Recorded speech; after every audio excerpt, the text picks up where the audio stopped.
दोस्तों, कभी आपने सोचा है कि वक्त सच में इंसान को बदल देता है या हालात उसकी असली पहचान सामने ले आते हैं। पंजाब के एक छोटे से गांव नूरपुर में मिट्टी की तंग गलियों के बीच एक टूटा फूटा सा घर था। वो घर किसी अमीरी की नहीं बल्कि संघर्ष की पहचान था। उसी घर में रहता था एक लड़का जिसका नाम था अरसलान। बारिश होती तो छत टपकती रहती और सर्दियों में ठंडी हवा दीवारों के छेदों से सीधे अंदर आ जाती। घर की हालत ऐसी थी कि कभी दवाई के पैसे देता। सालों से बीमार थे, इतने बीमार कि अब बिस्तर से उठ भी नहीं सकते थे। उसकी माँ हर सुबह अंधेरे में उठती, दूसरों के घरों में जाकर बर्तन धोती, कपड़े साफ करती, तब जाकर शाम को उस घर में चूल्हा जलता। और अरसलान, वो दिन भर मजदूरी करता, कभी ईंटें उठाता, कभी खेतों में काम करता, कभी किसी गोदाम में भारी बोरियां ढोता। लेकिन उसकी असली कहानी यहां से शुरू होती है। रात को जब पूरा गांव सो जाता तो वही थका हुआ लड़का एक पुरानी लालटेन जलाता और उसकी हल्की रोशनी में किताब खोलकर बैठ जाता। आंखों में नींद होती, शरीर थका होता, लेकिन दिल में एक आग जल रही होती। वो खुद से कहता, बस एक बार पढ़ाई पूरी हो जाए, फिर देखना सब बदल जाएगा। गांव वाले जब ये सुनते तो हंस देते, अरसलान, ये तेरे बस की बात नहीं है, बड़े लोग ही बड़े बनते हैं। अरसलान बस हल्का सा मुस्कुरा देता, लेकिन उसके अंदर एक खामोश जिद जाग चुकी थी। उसी गांव में एक लड़की भी रहती थी जिसका नाम था हिना। उसकी जिंदगी भी आसान नहीं थी। माँ कई साल पहले गुजर चुकी थी। एक छोटी सी झोपड़ी, थोड़ी सी जमीन और ढेर सारी मजबूरियां। सुबह वो खेतों में काम करती, दोपहर में ईंटें उठाती और शाम को किसी के घर झाड़ू पोछा करती।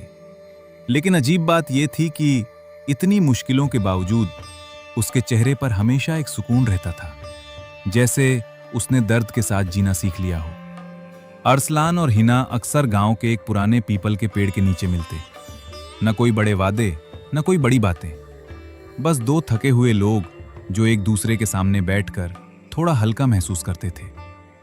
एक शाम अरसलान हिना की झोपड़ी के बाहर बैठा था। किताब उसके हाथ में थी, लेकिन नजरें जमीन पर टिकी थी। हिना ने धीरे से पूछा, क्या सोच रहे हो? अरसलान ने गहरी सांस ली। अगर मुझे कुछ बनना है तो मुझे शहर जाना होगा, यहां रहकर कुछ नहीं होगा। कुछ पल दोनों खामोश रहे। फिर हिना ने धीरे से पूछा, तो जाओगे? कब? अरसलान हल्का सा मुस्कुराया, लेकिन उस मुस्कान में दर्द था। जाने के लिए पैसे भी तो चाहिए। और बस यहीं पर सपनों और हकीकत की टक्कर शुरू हो चुकी थी। अगले ही दिन से अरसलान ने खुद को और ज्यादा काम में झोंक दिया। सुबह सूरज निकलने से पहले वो मजदूरी के लिए निकल जाता और रात को देर तक लालटेन की रोशनी में पढ़ाई करता। अब उसकी जिंदगी में आराम नाम की कोई चीज नहीं बची थी। बस एक ही मकसद था, शहर जाना और कुछ बनकर दिखाना। लेकिन जितना वो कमाता, वो शहर के खर्च के सामने बहुत कम था। दिन गुजरते गए, थकान बढ़ती गई, लेकिन पैसों की कमी वैसी की वैसी ही रही। एक रात वो बहुत थक चुका था। वो आंगन की मिट्टी पर बैठ गया और पहली बार उसकी आवाज में हार साफ सुनाई दी। उसने धीरे से कहा, शायद मेरा सपना सपना ही रह जाएगा। उसी वक्त हिना चुपचाप उसके पास आकर बैठ गई। कुछ देर तक दोनों में से कोई कुछ नहीं बोला। हवा भी जैसे थम सी गई थी। फिर हिना ने अपनी मुट्ठी खोली और उसके सामने कुछ पैसे रख दिए। अरसलान एकदम चौंक गया। उसने हैरानी से पूछा, ये पैसे कहां से आए हिना? हिना ने उसकी तरफ देखा। उसकी आंखों में अजीब सा सुकून था। तू शहर जाएगा, बस इतना ही जरूरी है। अरसलान समझ गया ये पैसे आसानी से नहीं आए। शायद उसने अपनी छोटी सी जमीन का हिस्सा बेच दिया था, या फिर अपने गहने। जो भी था, उसने अपनी पूरी दुनिया उसके सपने पर लगा दी थी। अरसलान ने तुरंत पैसे वापस करने की कोशिश की। नहीं हिना, मैं ये नहीं ले सकता। इस बार हिना की आवाज थोड़ी सख्त थी। अगर तू नहीं जाएगा तो मेरी मेहनत बेकार हो जाएगी। उसकी आंखों में एक अजीब सा यकीन था, जैसे उसे पहले से पता हो कि अरसलान एक दिन जरूर सफल होगा। अरसलान कुछ पल बस उसे देखता रह गया। फिर धीरे से उसने पैसे ले लिए। शायद उस दिन उसने सिर्फ पैसे नहीं लिए थे, उसने एक भरोसा लिया था। शुरुआत में अरसलान की चिट्ठियां लगातार आती रहीं, हर हफ्ते एक नया खत, जिसमें वो लिखता, शहर बहुत बड़ा है, काम भी करना पड़ता है, लेकिन पढ़ाई भी चल रही है, एक दिन सब बदल जाएगा। हीना हर चिट्ठी को बार बार पढ़ती, जैसे हर शब्द उसके दिल में उतर रहा हो। फिर वो उन्हें बहुत संभाल कर मोड़ती और एक पुराने डिब्बे में रख देती। वो खत उसके लिए सिर्फ कागज नहीं थे, वो उसकी उम्मीद थे। लेकिन धीरे धीरे चिट्ठियों का सिलसिला कम होने लगा। पहले हर हफ्ते, फिर महीने में एक बार, और फिर कई कई महीने गुजर जाते। हर सुबह हीना गांव की पगडंडी पर खड़ी हो जाती, डाकिये का इंतजार करती। दूर से उसकी साइकिल दिखती, दिल तेज धड़कने लगता। लेकिन डाकिया उसके घर के सामने से यूं ही गुजर जाता, और उस दिन हीना की उम्मीद फिर टूट जाती। लेकिन उसने इंतजार करना नहीं छोड़ा। वो खुद से कहती, कोई बात नहीं, वो जरूर आएगा। घर चलाना अब और मुश्किल हो गया था। गांव में दिहाड़ी कभी मिलती कभी नहीं। इसलिए हीना ने पास के ईंट भट्टे का रास्ता पकड़ लिया। सुबह जब अंधेरा भी पूरी तरह खत्म नहीं होता था, वो घर से निकल जाती। ठंडी मिट्टी को पैरों से गूंथना, गीली ईंटों को हाथों से उठाना, उन्हें कतार में लगाना, फिर सूखने के बाद उन्हें सिर पर उठाकर भट्टे तक ले जाना।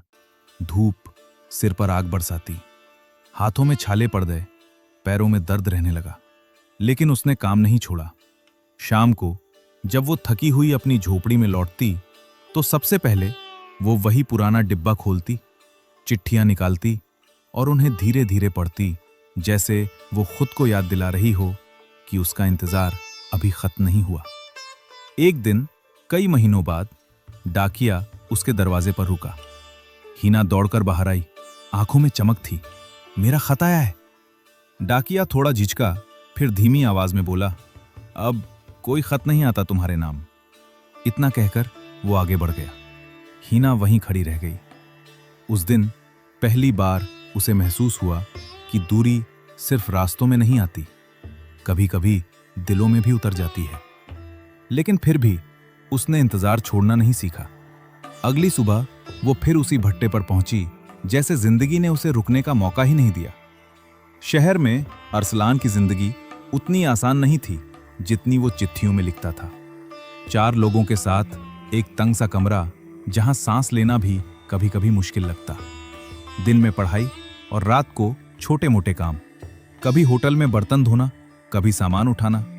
कई बार जेब खाली रहती और कई रातें उसे भूखे पेट ही सोना पड़ता।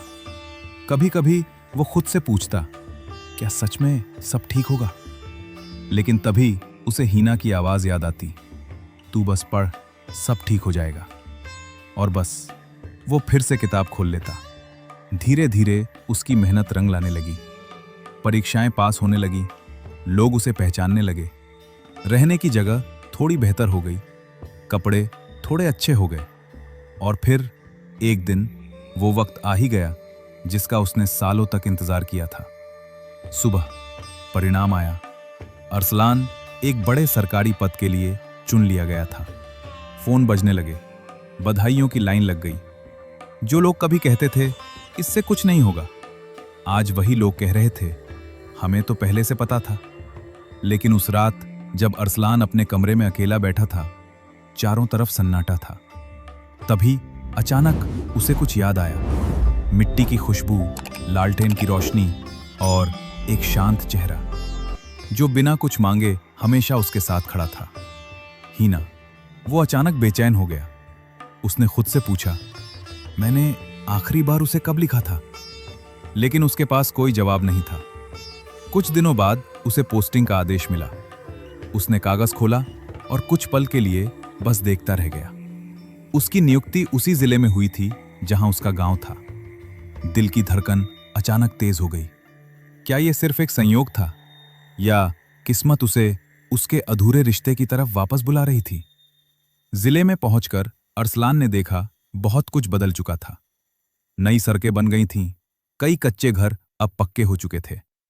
लेकिन हवा में अब भी वही पुरानी मिट्टी की खुशबू थी। सरकारी गाड़ी में बैठा हुआ वो पूरे इलाके का निरीक्षण कर रहा था।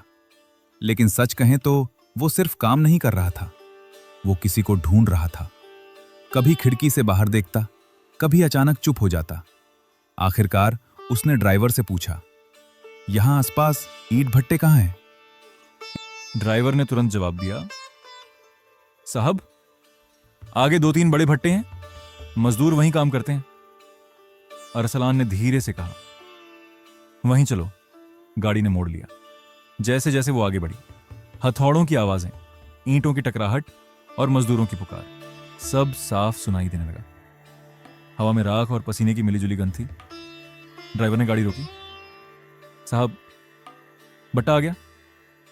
गाड़ी रुक गई, लेकिन अरसलान नहीं उतरा।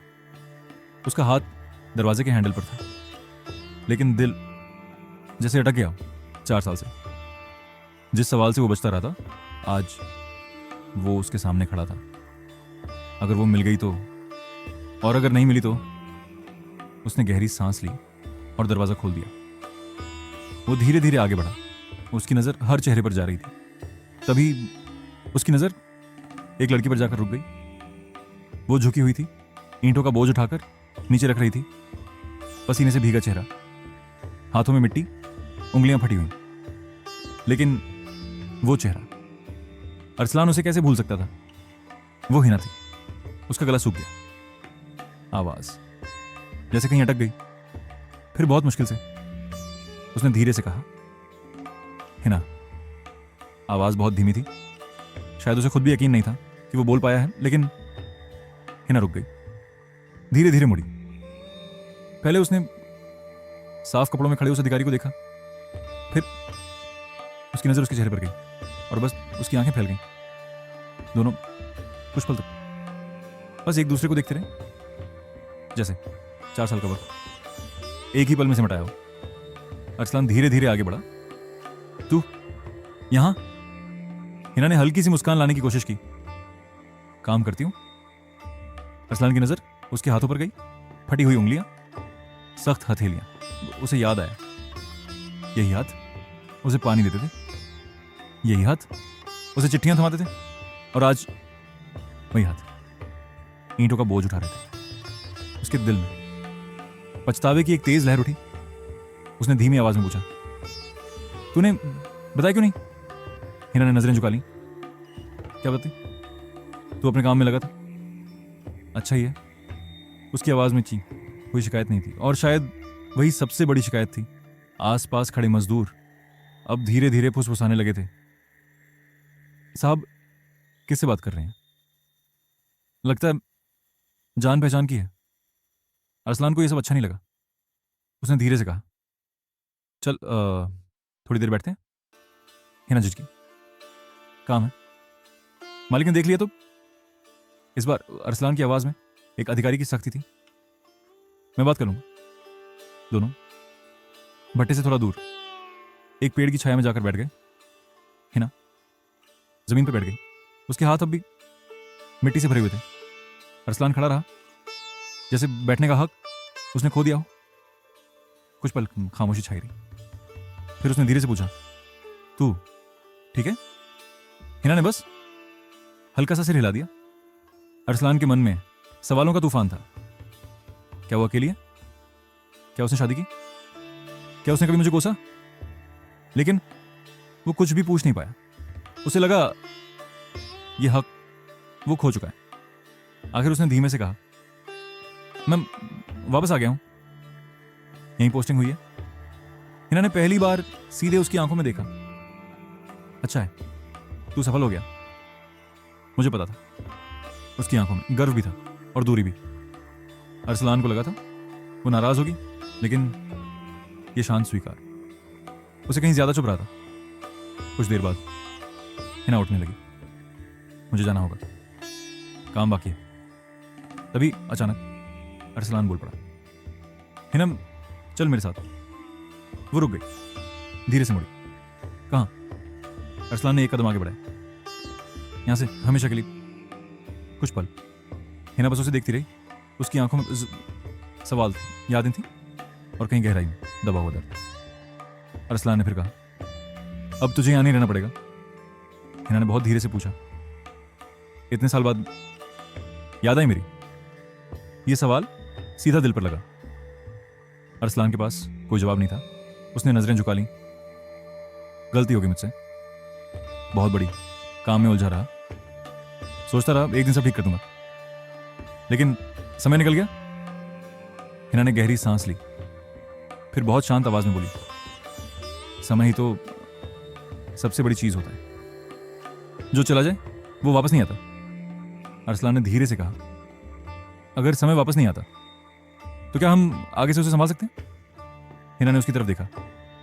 पहली बार उसकी आंखों में थोड़ी नरमी आई। समय नहीं लौटता, लेकिन इंसान बदल सकता है, और शायद यही असली परीक्षा है, दरोगा बनने की नहीं, इंसान बने रहने की। ये सुनते ही अरसलान की आंखें भर आईं। उसे पहली बार सच में समझ आया कि वो अकेला सफल नहीं हुआ, उसकी सफलता में किसी और की कुर्बानी भी शामिल थी। हिना अभी कुछ समझ ही रही थी कि अचानक भट्टे का मुंशी तेज कदमों से उनकी तरफ आया। उसने हिना को बैठे देखा और गुस्से से चिल्लाया, यहां क्या कर रही हो? काम छोड़कर आराम? उसकी आवाज में रुखाई भी थी और अपमान भी। हिना तुरंत घबरा गई। वो उठने लगी, लेकिन इस बार अरसलान आगे बढ़ा। उसकी आंखों में शांत गुस्सा था। उसने धीरे लेकिन सख्त आवाज में कहा, इनसे ऐसे बात मत करो। मुंशी तिल मिला गया। आप कौन होते हैं बीच में बोलने वाले? ये सुनते ही अरसलान ने जेब से अपना पहचान पत्र निकाला और उसके सामने कर दिया। बस एक पल में मुंशी का चेहरा बदल गया, आवाज धीमी पड़ गई। साहब, मुझे पता नहीं था। अरसलान ने बिना गुस्सा किए कहा, आज से ये यहां काम नहीं करेंगी? मुंशी ने तुरंत सिर झुका लिया। जी साहब। हिना ये सब चुपचाप देख रही थी। उसके लिए ये सब किसी सपने जैसा था, जहां जिस जगह उसे डांटा जाता था आज वहीं उसकी इज्जत हो रही थी। लेकिन उसके दिल में एक सवाल भी था, क्या सच में मेरी जिंदगी बदलने वाली है? अरसलान उसकी तरफ मुड़ा, धीरे से बोला, चलो। हिना थोड़ी झिझकी, मेरा सामान बाद में ले आएंगे। अरसलान ने नरमी से कहा, अभी चलो। दोनों भट्टे से बाहर की तरफ बढ़ने लगे। बाकी मजदूर उन्हें जाते हुए देख रहे थे। किसी की आंखों में हैरानी थी, किसी में सवाल। सरकारी गाड़ी थोड़ी दूरी पर खड़ी थी। हिना वहां पहुंचकर रुक गई। उसने शायद कभी सोचा भी नहीं था कि वो ऐसी गाड़ी में बैठेगी। अरसलान ने दरवाजा खोला, हल्की सी मुस्कान के साथ कहा, बैठो, ये तुम्हारे लिए ही खुला है। हिना ने कुछ पल बस गाड़ी को देखा, फिर धीरे से अंदर बैठ गई। गाड़ी चल पड़ी। खिड़की से बाहर वही रास्ते थे जिन पर वो रोज पैदल चलती थी, वही खेत, वही पेड़। लेकिन आज सब कुछ अलग लग रहा था, जैसे जिंदगी ने अचानक अपनी दिशा बदल ली हो। कुछ देर बाद गाड़ी एक पुराने से जर्जर घर के सामने आकर रुकी। हिना ने बाहर देखा। उसकी सांस जैसे रुक गई।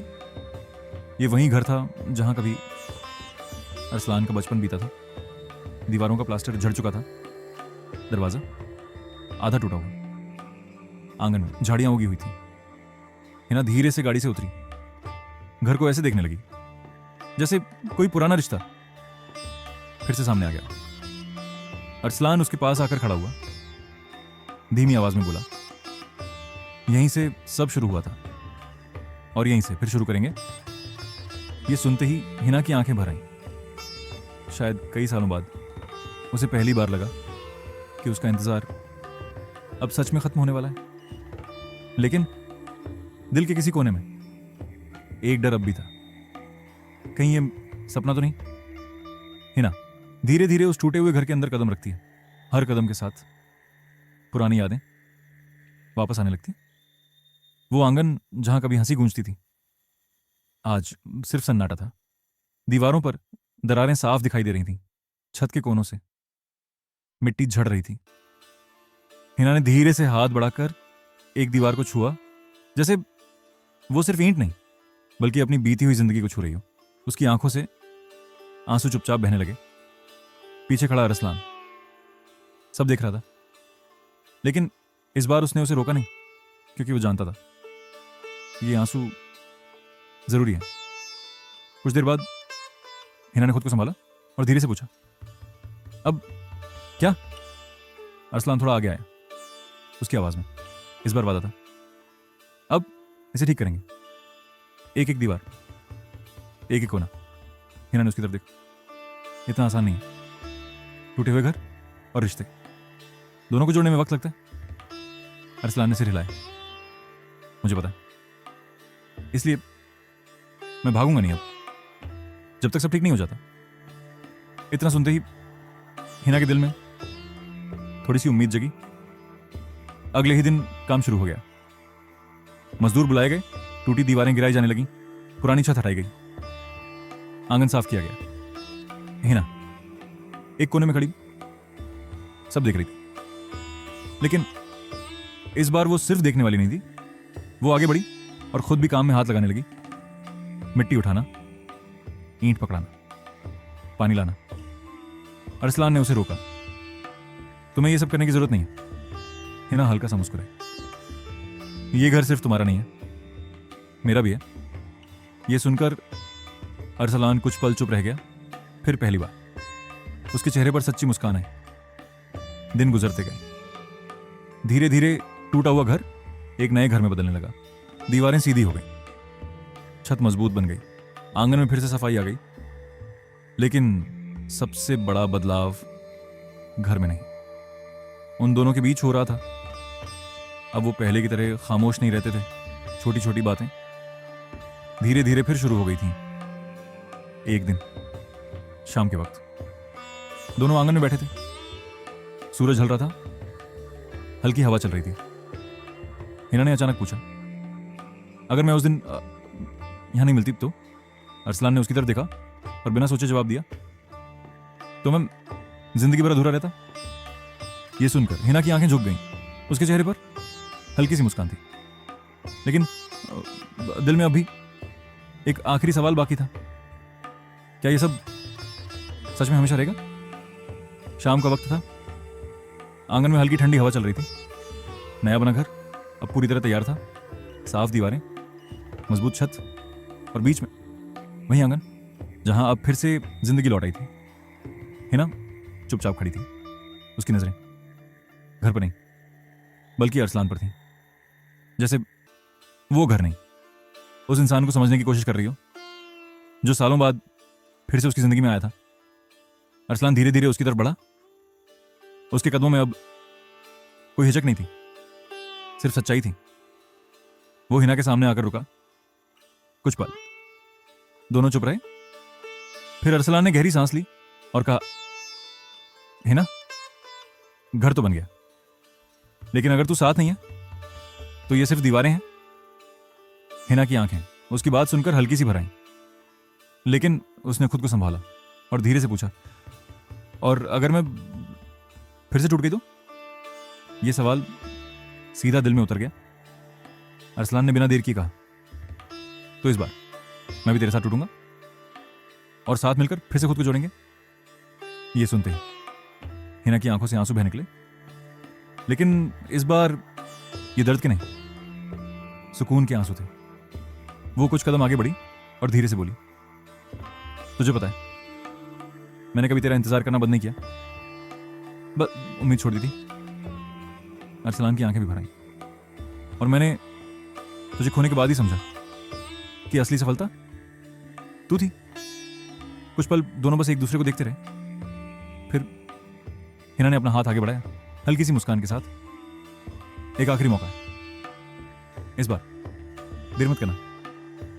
अरसलान ने तुरंत उसका हाथ थाम लिया, मजबूती से, जैसे अब वो उसे कभी छोड़ने वाला नहीं। पीछे डूबता हुआ सूरज आंगन में सुनहरी रोशनी फैला रहा था, और उस रोशनी में दोनों की परछाइयां एक साथ जुड़ चुकी थीं। Final voice over line, powerful ending. कुछ रिश्ते वक्त से नहीं, इरादों से बनते हैं, और जब इरादे सच्चे हों तो टूटा हुआ भी फिर से पूरा हो जाता है।